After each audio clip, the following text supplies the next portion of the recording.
Avant toutefois de commencer cette vidéo, je tiens à vous faire un gros disclaimer afin de vous rappeler que les avis qui sont donnés dans cette vidéo seront les miens, uniquement les miens, qui seront normalement argumentés avec des faits les plus factuels possibles justement. Et pour toutes mes sources, je vous invite à faire un tour dans la barre d'infos pour retrouver les liens de tout ce qui a pu m'appuyer dans mes recherches pour la vidéo aujourd'hui. Hello tout le monde, j'espère que vous allez bien, ravie de faire votre connaissance si c'est la toute première fois que vous cliquez sur une des vidéos de ma chaîne. Je suis donc Manon aka Derintia, je vous fais un full présentation parce que c'est la toute première fois que je vais parler de politique sur la chaîne, c'est un sujet que je voulais garder off limits juste que là, mais avec le second tour qui s'annonce, je me suis dit qu'il était entre guillemets, je mets bien des guillemets, mon devoir de pouvoir utiliser ma plateforme à bon escient. Je vous dis ça entre guillemets dans la mesure où je suis une créatrice de contenu avec un contenu plutôt engagé la majeure partie du temps si vous faites un tour sur mes anciennes vidéos.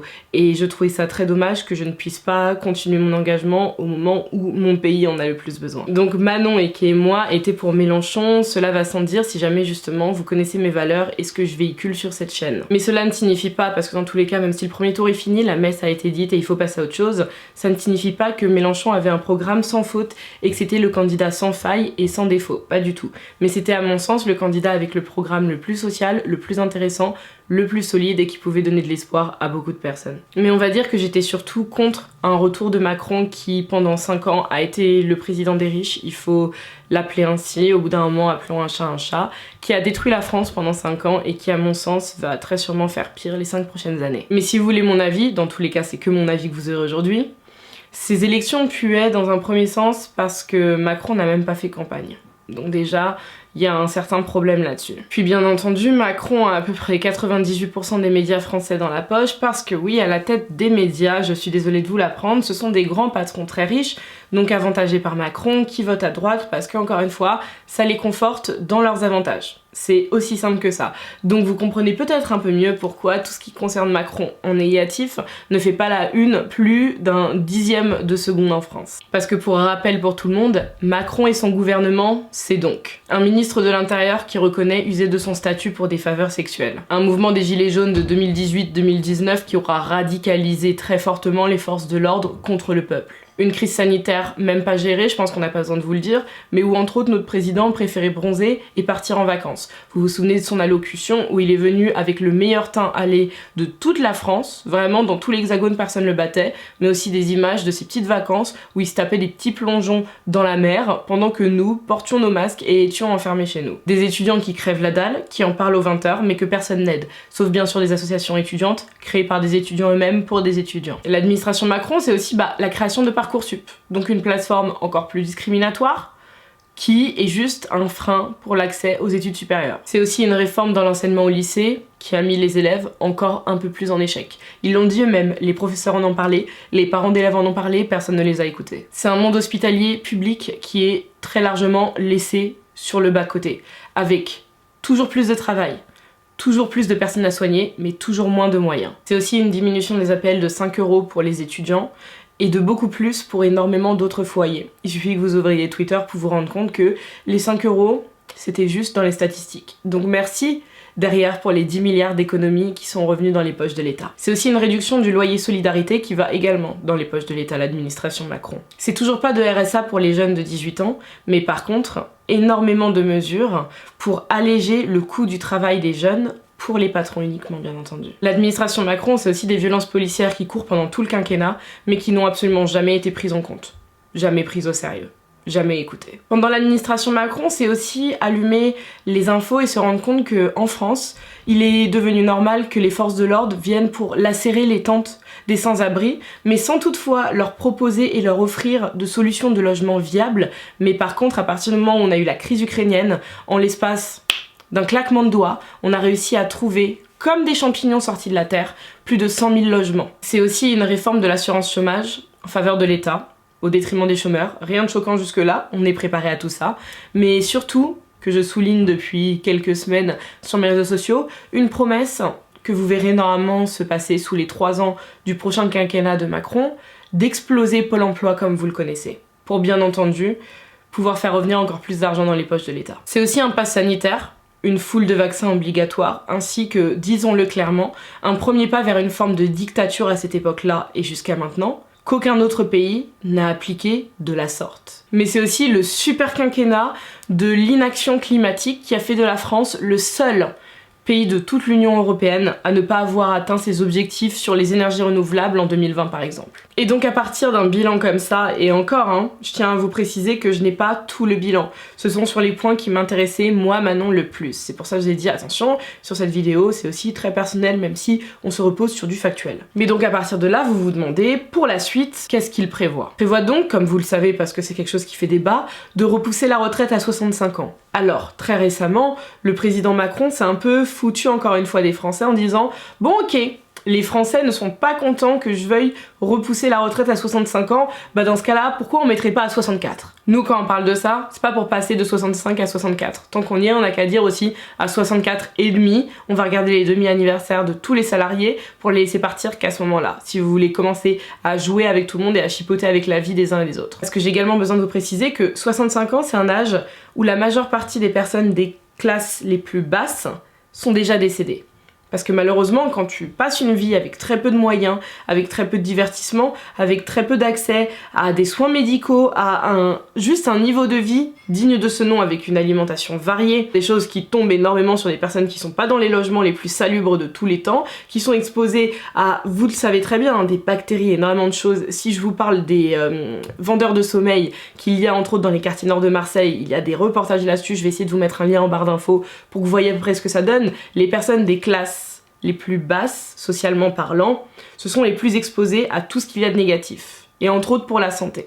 Donc ce sont des personnes qui meurent beaucoup plus tôt. Donc un départ à la retraite à 65 ans, c'est quelque chose qui va concerner en fait les personnes qui ont accès justement au fait de pouvoir être en vie à 65 ans également. Parmi le programme de Monsieur Macron, il y a également le fait de conditionner le RSA à un taux d'activité par semaine de 15 à 20 heures. Ce qui fait donc exclure énormément de bénéficiaires actuels de ce dit RSA, ce qui est absolument dégueulasse, je n'ai pas besoin de vous le préciser. Parmi son programme, il y a également aucun, mais vraiment aucun, plan d'action concret en faveur de l'environnement. Aucun plan d'action concret en faveur de l'environnement à une époque où c'est supposé être le sujet le plus important pour n'importe quel futur chef d'État. Mais par contre, à côté de ça, ça prévoit de bien continuer à investir dans le nucléaire. Là-dessus, il n'y a aucun souci. Il veut investir encore plus dans l'armée, alors que je pense qu'on est à une époque où on devrait justement se concentrer sur la démilitarisation de certaines zones où on n'a rien à faire. Je sais qu'on a commencé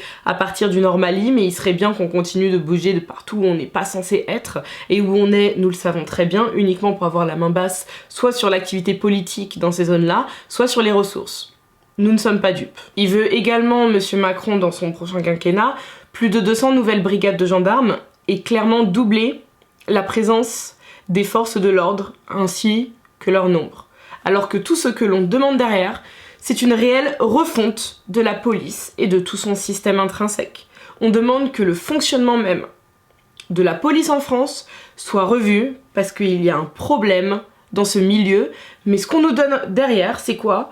Plus de 200 nouvelles brigades de gendarmes et doubler les effectifs. Alors par contre attention, et je tiens à mettre des hauts là parce que vous aurez entendu donc tout un discours qui sera très cinglant si je puis dire envers Macron, en tout cas un discours très négatif, mais ça ne signifie pas que je vous appelle à voter Le Pen. Vous connaissez mes valeurs, vous connaissez mes origines, vous connaissez énormément de mes avis par rapport à beaucoup de questions sociales et sociétales. Vous devez savoir que voter Le Pen pour moi, c'est comme manger des aiguilles. C'est quelque chose qui clairement me tuerait. Je préfère très largement mettre un vote blanc ou en tout cas voter Macron parce que voter blanc, vous savez très bien que ce n'est pas avantageux et ce n'est pas pris en compte. Je préfère largement voter Macron malgré tout ce que je viens de vous dire et malgré les 5 années terribles qui arriveront plutôt que de voter Le Pen. Parce qu'il y a certaines personnes sur TikTok qui au fur et à mesure du temps m'ont vu justement pointer du doigt et fustiger énormément de prises de parole et de pré-décision d'Emmanuel Macron quant à son probable futur quinquennat. Mais c'est pas parce que je le fustige, je le pointe du doigt et je montre en quoi ce qu'il peut dire est très négatif que directement je vais aller voter pour Le Pen. Absolument pas. Je suis quand même une fille d'immigrés, je suis quand même pro-droit LGBT, je suis quand même pro-avortement, je suis quand même anti-islamophobie d'État et vous pensez vraiment que je puisse mettre un bulletin Le Pen dans une urne mais autant me taper la tête contre un mur sur lequel on aura étalé du verre pilé. Je préfère très largement ce choix-là. Parce que Le Pen, et je tiens à vous préciser, c'est Le Pen, c'est pas Marine, hein, parce qu'il y a énormément de personnes qui l'appellent Marine sur les réseaux sociaux comme si de 1 c'était votre pote alors que c'est pas votre pote, et comme si de 2 elle ne s'appelait pas Le Pen. C'est une refonte de toute son image publique qu'elle travaille depuis maintenant à peu près 10 ans. C'est pas pour rien que le FN s'appelle RN alors que c'est la même chose. On parle très bien du parti politique, le Front National, qui a été fondé par son père ainsi que par des néo-nazis et des SS. Je tiens quand même à vous préciser tout ça, si vous connaissez pas l'histoire du FN, si vous connaissez pas les fréquentations de la famille Le Pen, c'est très facile et très public de pouvoir trouver tout ça. C'est absolument pas caché, parce qu'il ne s'en cache pas. Marine Le Pen, comme j'explique à pas mal de personnes, a juste été un peu plus intelligente, en tout cas vicieuse, que Jean-Marie Le Pen, sur une chose, ne pas affirmer en public tout ce qu'elle pense par derrière. Son père était assez... Est-ce qu'on peut vraiment dire stupide? Après tout, une personne, si, pour moi, qui est islamophobe, antisémite, raciste, négationniste, sexiste, c'est une personne qui est stupide, bien entendu. Mais c'est juste qu'il assumait qu'il était bien dans ses bottes selon lui, en fait. Il n'avait aucun problème à dire toutes ces choses-là à l'antenne. Mais elle vous a fait croire, elle, qu'elle était totalement différente, et c'est pour ça qu'aujourd'hui j'arrive à vraiment un moment très sombre de l'histoire de la France, où je vois des jeunes racisés, où je vois même des personnes de la communauté LGBT, je vois des personnes musulmanes qui sont prêtes à aller voter Le Pen. Je sais pas si vous vous rendez compte tout de même de ce parti, de son histoire, de ce pourquoi il est connu. Mais pour parler uniquement de Marine Le Pen, on est sur quelqu'un qui veut entre autres interdire le voile dans l'espace public. Et uniquement le voile. Parce qu'on a un de ses bras droits qui nous disait très récemment sur une chaîne de télé que par contre le port de la kippa, lui, il n'y a aucun problème dans l'espace public. Donc c'est encore une fois juste pour bien réaffirmer l'islamophobie qu'il y a dans ce parti. Juste pour vous rappeler ça déjà, pour commencer. Elle veut cantonner les aides sociales uniquement aux Français, personnes qui ont les papiers français. Mais j'imagine qu'en face, elle va par contre continuer sur les salaires de tous les étrangers qui travaillent en France, à percevoir toutes leurs cotisations. L'État va continuer, j'imagine bien, mais ils n'auront accès à aucune aide. Vous vous rendez compte quand même du manque de logique et surtout de l'injustice de cette décision. Elle veut totalement supprimer la possibilité de réduction et d'aménagement de la peine carcérale. Ce qui n'est pas normal parce qu'à mon sens, excepté pour les pédophiles et les violeurs qui sont irrécupérables et des abominations de la nature, tout simplement, mais il peut y avoir énormément de travail fait sur un humain justement pour essayer de le remettre dans la société, pour essayer justement, parce que la prison est censée être vue comme une sorte de leçon, si je puis dire. La leçon la plus dure, hein, bien entendu, parce qu'elle va aussi avec ses actes, mais c'est censé être quelque chose qui peut permettre aussi de revenir dans la société tôt ou tard. Pour Marine Le Pen, il y aura 7000 nouveaux postes de policiers, et bien entendu, encore une fois, aucune réforme de la police. Toujours, la police, tout ce qui se passe actuellement, c'est très bien, c'est parfait, on va même vous en mettre encore plus. Elle veut mettre en place une présomption de légitime défense pour les policiers. Vous m'avez bien entendu. Donc c'est-à-dire qu'à partir de cette décision, si on en vient aux mains entre un agent des forces de l'ordre et moi-même, lui lors de son rapport, eh ben, il y aura cette présomption de légitime défense automatiquement. Donc s'il n'y a pas de caméra aux alentours et s'il n'y a pas de témoins, il est possible que cette personne m'ait mis une droite gratuitement, que moi je lui ai répondu parce que tu ne me mets pas une droite gratuitement, mais que ce qui en ressort si moi je me fais défoncer coup de taser et de matraque, c'est que il y ait eu que de la légitime défense. Donc vous imaginez bien que dans les banlieues et dans énormément de zones, il y aura des abus de cette présomption d'innocence et les policiers vont pour beaucoup se sentir pousser des ailes. Je sais pas si vous avez besoin qu'on vous rappelle le cas de l'affaire Théo, où on en vient quand même à un policier qui sodomise un jeune homme avec sa matraque télescopique, et où on vient nous servir que c'est faux, que c'est totalement faux, qu'il l'a inventé alors qu'on voit, et qu'il a reçu mais je ne sais plus combien de jours d'ITT. Imaginez avec la présomption d'innocence ce que ça va donner. Imaginez juste. Et aussi pour préciser un peu, elle veut totalement mettre fin au projet éolien. Donc les éoliennes, on dit bye bye à tous ces projets-là, ça ne sert à rien parce que absolument aucune autre initiative en faveur de l'écologie. Parce que là déjà c'est en la défaveur, mais en faveur de l'écologie, il n'y a pas d'initiative digne de ce nom. On veut renforcer le nucléaire, on veut faire toutes ces choses-là. Enfin bref, on veut foncer dans le mur, tout bonnement. Et je vous en passe des meilleurs parce que je le dis très souvent sur mes réseaux sociaux, ne vous intéressez pas énormément au programme, intéressez-vous beaucoup plus à ce que les partis votent à l'Assemblée nationale. Si on regarde ce que le FN, désolé moi je l'appelle pas le RN, ça change absolument rien, Front National, Rassemblement National, c'est absolument la même chose. Il y a un mot qui a changé, pourtant ce sont les mêmes vipères qui sont dans le parti. Ce sont les mêmes personnes qui ont des drapeaux avec la croix gammée chez eux. Ce sont les mêmes chefs de circonscription dans énormément de villes, hein, du mouvement RN-FN comme vous voulez, qui font des saluts nazis tous les 4 matins. Ce sont des horreurs comme ça qu'on voit sur les réseaux sociaux mais qui apparemment sont normales. Donc je tiens juste à rappeler que Marine Le Pen et son parti étaient absolument en la défaveur du mariage pour tous, ainsi que de la PMA pour les couples gays, mais qui aujourd'hui retourne sa veste en disant que non, pour elle il n'y a aucun souci, alors qu'il n'y a pas longtemps elle était en train d'expliquer vouloir transformer le mariage pour tous en une sorte de Pax, donc ça y est, il y a un rétro-pédalage, et de vouloir entre autres aussi réviser un peu tout ce qui concerne l'avortement. Et ça, je vous le précise également si jamais vous êtes féministe, parce que si vous êtes féministe et que vous comptez voter Marine Le Pen, je tiens à vous dire que vous êtes menti pendant toute votre vie par rapport à votre engagement féministe. Parce que ce parti-là est absolument pas en faveur du féminisme. C'est un parti qui a voté contre la ratification du projet justement de loi ou décret Istanbul, je ne sais plus quel était le nom précisément. Désolée là-dessus pour mon manque de justesse, c'est donc la Convention d'Istanbul, qui est une convention internationale qui, signée par un État, l'obligeait à ratifier des lois au niveau de sa constitution pour enfin réprimer tout ce qui concerne les comportements et les violences faites aux femmes. Voilà. On a chié dessus en fait avec le FN. Et il y a énormément de votes comme ça de leur part qui sont affolants. Parce que si on prend son entourage, parce qu'il y avait pas mal de choses que j'avais screenées sur Twitter, un certain Kevin Reich qui était candidat FN au régional, qui a sur la poitrine, et ça ne s'en cache pas, hein, un gros tatouage avec une croix gammée, ainsi qu'un certain Alexandre Gabriac, candidat FN également, vous tapez sur Google, vous trouverez tout ça, qui se photographie en soirée en faisant des grands saluts nazis, ainsi que des photos bien entendu de Marine Le Pen aux côtés de l'ancien combattant SS Franz Schönhuber, enfin... On en a énormément des comme ça si jamais vous n'étiez pas au courant. Si juste vous n'étiez pas au courant, on en a des casseroles, mais des tonnes, hein. Assez pour vous remplir un supermarché concernant le FN. N'oubliez vraiment pas que toute la stratégie de Marine Le Pen depuis une dizaine d'années, c'est uniquement de racheter une image à un parti pourri jusqu'à la moelle. Et le souci, c'est qu'en fait, toute la communication s'est apparemment très bien déroulée parce qu'il a suffi qu'elle mette des personnes de la diversité au niveau des meetings, qu'elle mette en avant dans le parti une personne ouvertement homosexuelle en fait, pour que les gens se disent bah non mais regardez, ils ont changé, regardez elle est plus soft que son père, mais Marine Le Pen ce n'est pas Jean-Marie Le Pen, et regardez, Marine et Jean-Marie ne se parlent plus, ils ne se parlent plus?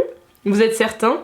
Non, parce qu'il y a à peu près 72 heures, sur les antennes, elle était pourtant en train de scander que son père sera bel et bien avec elle à l'Elysée si investiture il y a. Donc encore une fois, n'oubliez pas que l'image c'est quelque chose qu'on peut manipuler à notre guise. Et que c'est justement très dangereux ce que je vois sur les réseaux sociaux, des personnes comme Guillaume Pley, Guillaume Pleyel, Guillaume Plel, je ne le connaissais pas avant en fait, qui participe à ce discours de dédiabolisation de l'extrême droite et précisément de Marine Le Pen en fait, à qui il va poser des questions concernant Jul, concernant le youtubeur Michou, concernant Big Flo et Oli, enfin je n'en ai rien à foutre en fait. Est-ce qu'on peut s'asseoir et parler des vrais sujets qui concerneront un probable chef d'État quand même?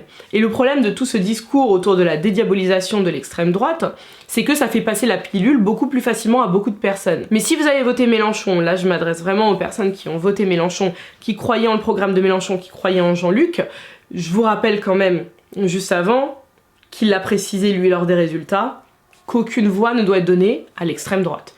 Je tiens quand même à vous le rappeler parce que voir des personnes de gauche aller mettre un bulletin extrême droite, c'est quand même quelque chose de très contradictoire. Je ne sais pas si le soir vous réussirez à dormir très tranquillement, mais c'est très contradictoire. Et sans préciser, si jamais vous êtes une personne racisée, si vous êtes de la communauté LGBT, si vous êtes musulman, si vous êtes féministe, si vous êtes antifasciste, antiraciste, si vous êtes juif, je suis désolée, il y a tout qui est rassemblé pour que vous ne mettiez pas un vote pour cette personne-là.